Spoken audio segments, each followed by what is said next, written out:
നമ്മൾ ഇന്നൊരു ചെറിയ യാത്ര പോവാണ്. വേറെ എവിടേക്കല്ല, ഗുരുവായൂർ അമ്പലത്തിലേക്ക്. ഞാൻ ഒറ്റയ്ക്കല്ല കേട്ടോ, കൂടെ എന്റെ അമ്മയും ചേച്ചിമാരും ഉണ്ട്. എന്റെ യാത്ര പ്ലാനിലുണ്ടായിരുന്നില്ല. പെട്ടെന്നെന്തോ പോണം തോന്നി. അങ്ങനെ ടിക്കറ്റ് എടുത്ത് പ്ലാറ്റ്ഫോമിലെത്തി. ഒന്നും കഴിക്കാതെ ഇറങ്ങിയതുകൊണ്ട് പ്ലാറ്റ്ഫോമിലുള്ള കടയിൽ നിന്ന് കുറച്ച് സ്നാക്സ് മേടിച്ച് ട്രെയിനും കാത്തു നിന്നു. അവരുടെ കൊച്ചു വർത്താനത്തിനിടയിൽ നമുക്ക് റോളൊന്നും ഉണ്ടായിരുന്നില്ല. പതിവ് തെറ്റിച്ചുകൊണ്ട് ട്രെയിൻ ഇന്ന് കറക്റ്റ് സമയത്ത് വന്നു. സീറ്റ് കിട്ടി, പക്ഷെ ഒരു സുഖം ഉണ്ടായിരുന്നില്ല. അതുകൊണ്ട് ഓപ്പോസിറ്റുള്ള സിംഗിൾ സീറ്റിൽ ആള് പോയപ്പോൾ ഞാൻ അങ്ങോട്ട് ചാടി. ബസ്സാണെങ്കിലും ട്രെയിനാണെങ്കിലും സൈഡ് സീറ്റ് മസ്റ്റാണ്. ഏകദേശം 2 മണിക്കൂറിന് ശേഷം പറഞ്ഞ സമയത്ത് തന്നെ ട്രെയിൻ നമ്മളെ ഗുരുവായൂർ എത്തിച്ചു.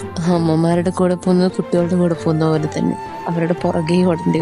അവിടെ നിന്ന് പിന്നെ ഒരു ഓട്ടം തന്നെയായിരുന്നു. എന്ത് ഭംഗിയല്ലേ ഇതൊക്കെ കാണാൻ. ഈയിടെയായിട്ട് എനിക്ക് തോന്നാറുണ്ട്, പകൽ സമയങ്ങളിലെ തിരക്കിനിടയിൽ നമ്മൾ ശ്രദ്ധിക്കാതെ പോകുന്ന പലതിനും രാത്രിയുടെ വെട്ടത്തിൽ കാണുമ്പോൾ നല്ല ഭംഗിയായിരിക്കും. നിങ്ങൾക്ക് തോന്നാറുണ്ടോ അങ്ങനെ? ആ ഓട്ടത്തിനൊക്കെ ശേഷം ഞങ്ങളൊരു ഡോർമെട്രിയിൽ ഫ്രഷ് ആവാൻ. അപ്പോൾ ഇന്നത്തേക്ക് എത്ര ഉള്ളൂ.